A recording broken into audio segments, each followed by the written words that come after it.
ஞானசேகரன் முக்கிய குற்றவாளி, தீர்ப்பு கொடுத்துருக்கிறீங்க, துரிதமாக இன்வெஸ்டிகேட் பண்ணியிருக்கிறீங்க, 30 வருஷம் ஜெயில் தண்டனை வாங்கி கொடுத்துருக்கிறீங்க, எல்லாருக்குமே சந்தோஷம் தான். இருந்தும் நமக்கு தெரியும் அந்த குழந்தைக்கு, பாதிக்கப்பட்ட சகோதரிக்கு அந்த கண்ணீர் துளிக்கு நியாயம் கிடைக்குமானா எப்பவுமே கிடைக்காது.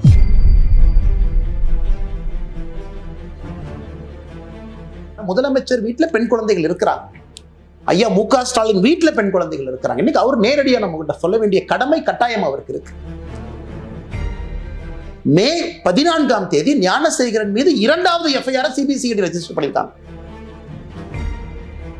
அந்த 24th night is the most crucial night. காரணம், எவிடன்ஸ் அளிக்கப்படுது.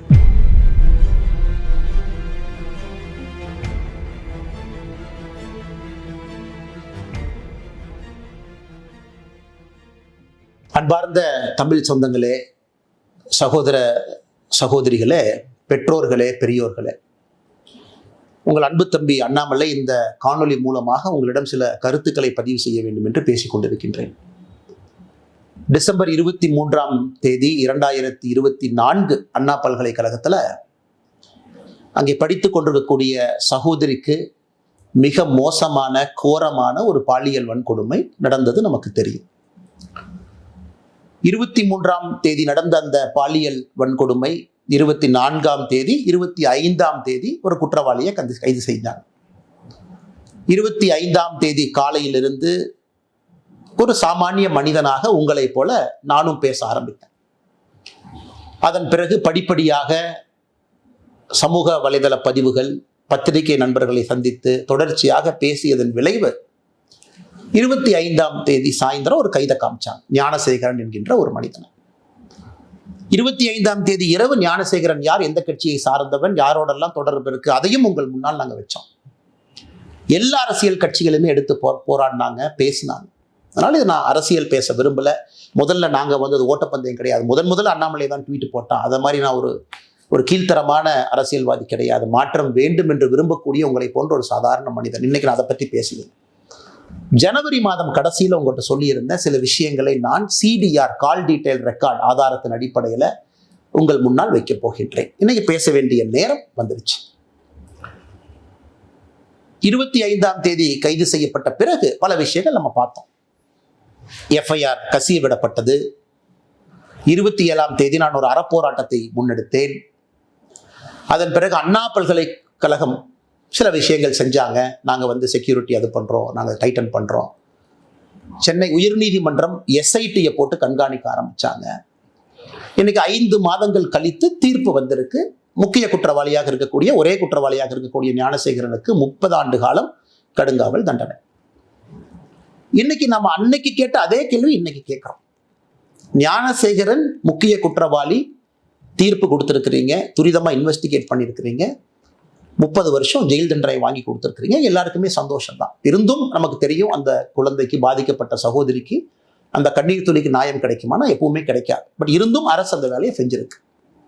ஆனால் அரசு அந்த வேலையை முழுசா செஞ்சிருக்கா அப்படிங்கிறத முதல்ல இருந்து கேட்கிறோம். நான் அதைத்தான் உங்கள் முன்னால் நான் பேச போறேன். 24ஆம் தேதி, 23ஆம் தேதி இரவு பாலியல் வன்கொடுமை நடந்தது. 24ஆம் தேதி இந்த ஞானசேகரனை கோட்டூர் காவல் நிலைய அதிகாரிகள் கைது செய்யறாங்க, வெளியே விட்டுறாங்க. 25ஆம் தேதி சாயந்தரம் மறுபடியும் கைது பண்றாங்க. இதை உங்கள் முன்னால் இன்னைக்கு நான் வைக்கிறேன். ஏன் விட்டாங்க, இதுல யாரெல்லாம் சம்பந்தப்பட்டிருக்கிறாங்க, எதற்காக திராவிட முன்னேற்ற கழகத்துல சில தலைவர்களுக்கு பதட்டம், எவிடன்ஸை எங்கேயெல்லாம் அளித்திருப்பதற்கான வாய்ப்பு இருக்கு. இன்னைக்கு உங்கள் முன்னால் நான் பேசுவதற்காக இந்த பேப்பரையும் பயன்படுத்துறேன். காரணம், நான் பேசக்கூடிய விஷயத்தை தெளிவா அவங்ககிட்ட சொல்லணும். ஞானசேகரனை பொறுத்தவரை கிராவிட்டி பிரியாணி என்கின்ற ஒரு கடையை நடத்தி வருகின்றான். அன்னைக்கு சம்பவம் நடந்த பொழுது கையில் இருந்த அலைபேசி எண் 9042977907. இதுதான் ஞானசேகரன் பயன்படுத்திய மொபைல் நம்பர். அரசு வழக்கறிஞர் சொல்லியிருக்கிறாங்க, 23ஆம் தேதி அந்த சம்பவம் நடந்த பொழுது ஞானசேகரனுடைய மொபைல் போன் ஃபிளைட் மோட்ல இருந்துச்சு. 8:52 வரை நைட்டு அது ஃபிளைட் மோட்ல இருந்துச்சு. உண்மைதான், அது ஃபிளைட் மோட்ல தான் இருந்துச்சு. சிடிஆரும் அதைத்தான் சொல்லுது. நான் இன்னைக்கு தொடர் கேள்விகள் திமுக அரசு, குறிப்பாக முதலமைச்சர்கிட்ட கேட்கிறேன். முதலமைச்சர் வீட்டில் பெண் குழந்தைகள் இருக்கிறாங்க, ஐயா மு.க. ஸ்டாலின் வீட்டில் பெண் குழந்தைகள் இருக்கிறாங்க. இன்னைக்கு அவர் நேரடியாக நம்ம கிட்ட சொல்ல வேண்டிய கடமை கட்டாயம் அவருக்கு இருக்கு.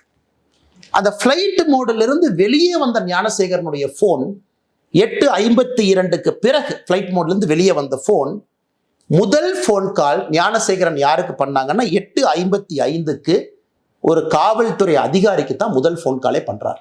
அந்த சம்பவம் முடிஞ்சு அண்ணா யூனிவர்சிட்டி அந்த சம்பவ இடத்துல தான் இருந்தாரா, கேட்டுக்கு வந்தாரா எனக்கு தெரியாது. 8:55 ஞானசேகரனுடைய தொலைபேசியில் இருந்து ஒரு போலீஸ் ஸ்டேஷனை நிர்வகிக்கக்கூடிய ஸ்டேஷன் ஹவுஸ் ஆபீசர், அந்த ரேங்க்ல இருக்கக்கூடிய சப் இன்ஸ்பெக்டர், இன்ஸ்பெக்டர் ரேங்க்ல இருக்கக்கூடிய அதிகாரிக்கு சம்பவம் முடிந்த பிறகு முதல் போன் கால் ஞானசேகரன் பண்றான். காவல்துறையின் மீது பெரும் மதிப்பு நான் வைத்திருக்கின்றேன் எல்லாருக்கும் தெரியும். அன்னைக்கு அந்த காவல்துறை அதிகாரினுடைய பெயரையும் அவர் பதவியும் அவருடைய மொபைல் நம்பரை இன்னைக்கு நான் வெளியிடல. 48 மணி நேரம் கழித்து அரசு என்ன பதில் சொல்றாங்கன்னு பார்த்துட்டு நான் வெளியிடுறேன். 8:55 காவல்துறை அதிகாரிக்கு செஞ்சு முதல் போன் கால் எதற்காக? அந்த காவல்துறை அதிகாரி 6 நிமிடம் கழித்து 9:01 திரும்ப ஞானசேகரனுக்கு அந்த காவல்துறை அதிகாரி கூப்பிடுறார். எதற்காக?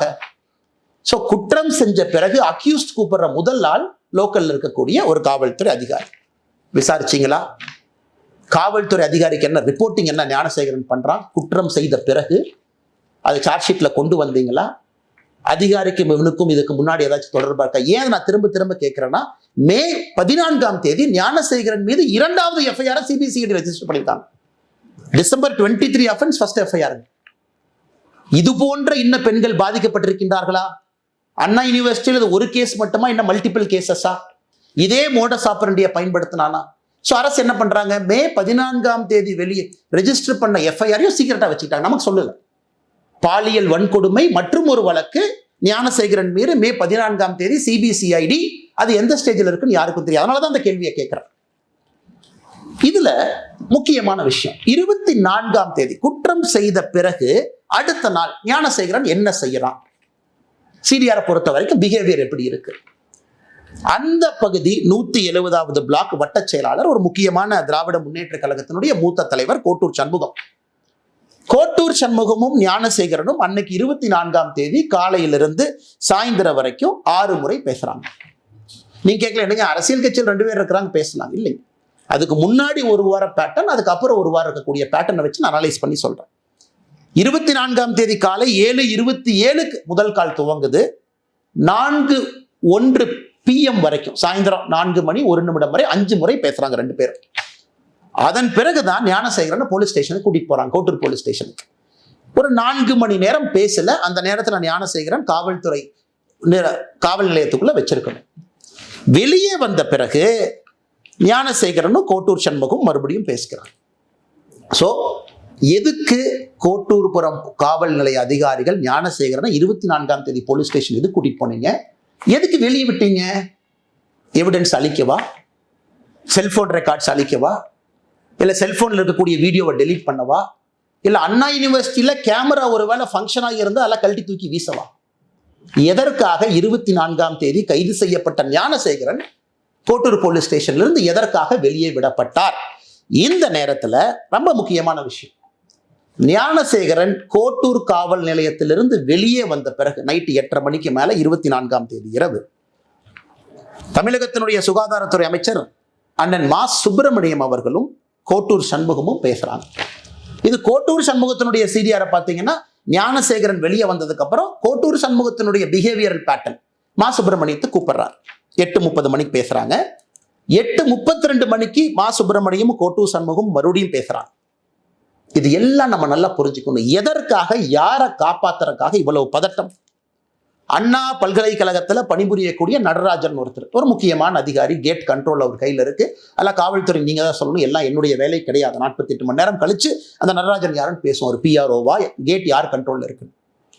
அந்த அண்ணா பல்கலைக்கழகத்தில் இருக்கக்கூடிய நடராஜனும் கோட்டூர் சண்முகமும் எத்தனை முறை பேசியிருக்காங்கன்னா, டிசம்பர் 23 பேசியிருக்காங்க, டிசம்பர் 24 பேசியிருக்காங்க, டிசம்பர் 25 பேசியிருக்காங்க, டிசம்பர் 26 பேசியிருக்காங்க.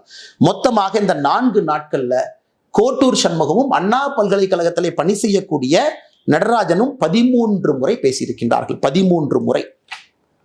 நான் ஏற்கனவே சொன்னது போல 24 குற்றம் நடந்த அடுத்த நாள் வெளியே வந்த ஞானசேகரனும் கோட்டூர் சண்முகமும் 8:34 மறுபடியும் பேசுறாங்க. கோட்டூர் சண்முகம் இதோடு நிக்கலிங்க. ஞானசேகரன் 8:34 சாயந்தரம் மணிக்கு பேசிய பிறகு கோட்டூர் சண்முகம் யார்கிட்ட பேசுறாங்கன்னா இன்னொரு காவல்துறை உயர் அதிகாரி, என்ன காவல்துறை மீது மரியாதை இருக்கின்ற காரணத்தினால உயர் அதிகாரியுடைய பேர் அந்த நேரத்தில் சொல்லல, 8:59 சாயந்தரம் போன் பண்றார். Kottur Shanmugam tax to that police officer. 9:07 மறுபடியும் Kottur Shanmugam tax to that police officer. இதெல்லாம் 24ஆம் தேதி இரவு. நல்லா நீங்க மக்களை யோசிச்சு பாருங்க. 24ஆம் தேதி பதட்டம், காவல்துறை கூட்டிட்டு போறாங்க, காலையிலிருந்து பேசுறாங்க, மா சுப்பிரமணியத்துல பேசுறாங்க, தமிழகத்தினுடைய சுகாதாரத்துறை அமைச்சர், காவல்துறை அதிகாரிகிட்ட பேசுறாங்க, அண்ணா யூனிவர்சிட்டியில பணிபுரியக்கூடியவங்ககிட்ட பேசுறாங்க. அந்த 24th night is the most crucial night. காரணம், எவிடன்ஸ் அளிக்கப்படுது. உள்ள போயிட்டு வெளியே வந்த ஞானசேகரன் எவிடன்ஸ் அளிக்கப்படுது. ஏன்னா இவங்க ரெஜிஸ்டர் பண்ண 11 செக்ஷன்ல, நான் புதுசா அது பொருளை கலப்பினீங்க சொல்லல, தமிழகத்தினுடைய எஸ்ஐடி ரெஜிஸ்டர் பண்ண 11 செக்ஷன்ல ஒரு செக்ஷன் எவிடன்ஸ் அளிச்சதுக்காக ஒரு செக்ஷனை போட்டிருக்கான். அப்ப என்ன எவிடன்ஸ் அளிக்கப்பட்டது? அதன் பிறகு 25ஆம் தேதி காவல்துறை சொல்றாங்க ஞானசேகரன் சாயந்தரம் கைது பண்ற பிறகு அண்ணா யூனிவர்சிட்டி சிசிடிவி வேலை செய்யல, செல்போன்ல எங்களுக்கு தெரியல.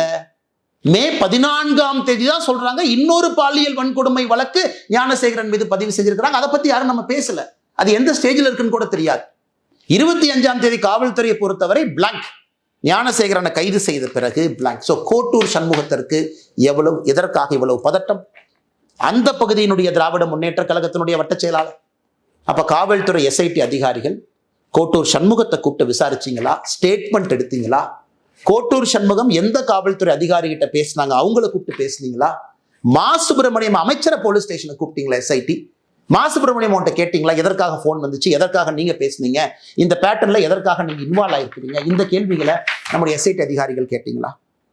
அன்பு சொந்தங்களே, இந்த நேரத்தில் நீங்க ரெண்டு விஷயத்தை பார்க்கணும். இந்த 24ஆம் தேதி இவ்வளவு நான் சொல்ல இன்னைக்கு பாதிக்கப்பட்ட மாணவியினுடைய வழக்கறிஞர் சொல்றாரு, அதே 24ஆம் தேதி 2 காவல்துறை அதிகாரிகள் அந்த மாணவியை பார்த்து எஃப்ஐஆர் வேண்டாமா, எஃப்ஐஆர் எல்லாம் போட்டா வாழ்க்கை கெட்டு போயிருமா, எஃப்ஐஆர் கொடுக்காதுன்னு 2 பேர் சொல்றாங்க. 2 காவல்துறை அதிகாரி, ஒருத்தர் மஃப்டியில வர்றாங்க, ஒருத்தவங்க யூனிஃபார்ம்ல வர்றாங்க.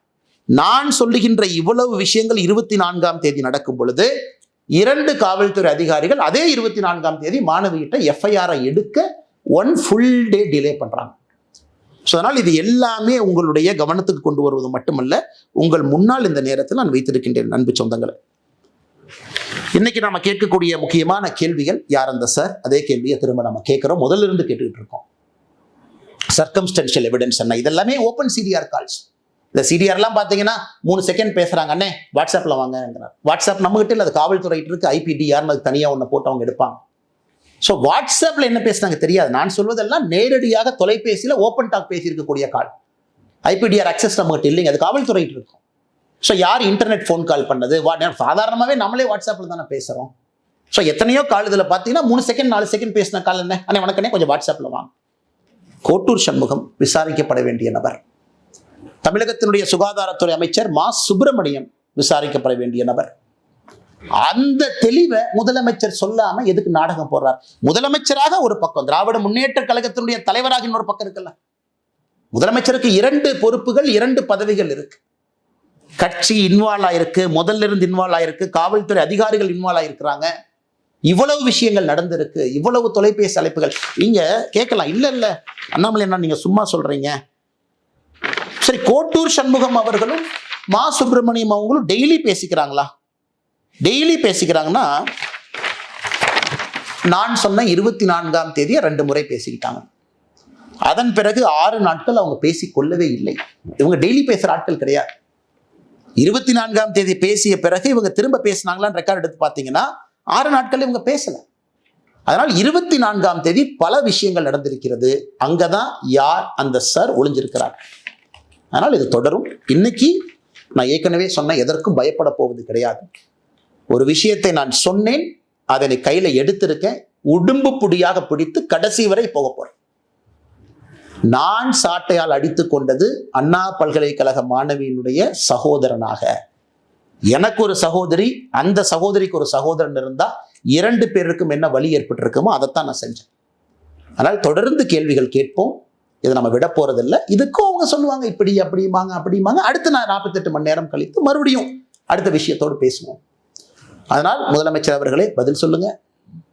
இத்தனை பேர் இவ்வளவு குழப்பத்துல ஒரே ஒருத்தர் மட்டும்தான் அக்யூஸ்ட், எங்களுக்கு வேற யாரும் தெரியாது. இந்த ஆள் அவ்வளவு தைரியமா அண்ணா பல்கலைக்கழகத்துக்குள்ள இடத்தை செலக்ட் பண்றான். இந்த இடம்னு தெரியுது.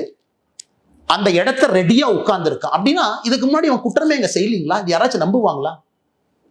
அவ்வளவு பக்காவா ஸ்கெட்ச் போட்டு எஃப்ஐஆர் படிக்கும் போதே தெரியுது அந்த இடத்துல இருக்கக்கூடிய நபர் வேற எந்த தாக்குதலையும் ஈடுபடவில்லை. அப்ப மே 14ஆம் தேதி போட்ட வழக்கு என்ன சார்? யார் இந்த விக்டிம்? அண்ணா பல்கலைக்கழக மாணவிய விக்டிமா, இல்ல இதே ஞானசேகரன் இன்னொரு இடத்துல இருந்தாரா? அதனால் கேள்விகள் தொடர்ந்து கேட்போம். இவங்க ஆளுங்கட்சியினுடைய யாரெல்லாம் சம்பந்தப்பட்டிருக்கிறாங்க, பதவிகளை யார் தவறாக பயன்படுத்தினாங்க, காவல்துறையுடைய கையை யார் கட்டி போட்டார்கள், 24ஆம் தேதி ஞானசேகரனை வெளியே கொண்டு வந்து குரூஷியல் எவிடன்ஸ் அளிப்பதற்கு யாரெல்லாம் உடந்தையாக இருந்தார்கள், என்னை பொறுத்தவரை அவர்களும் குற்றவாளிகள் தான். அதுலதான் அந்த யார் என்கின்ற சார் ஒளிஞ்சிருக்கிறார். வணக்கம், நன்றி.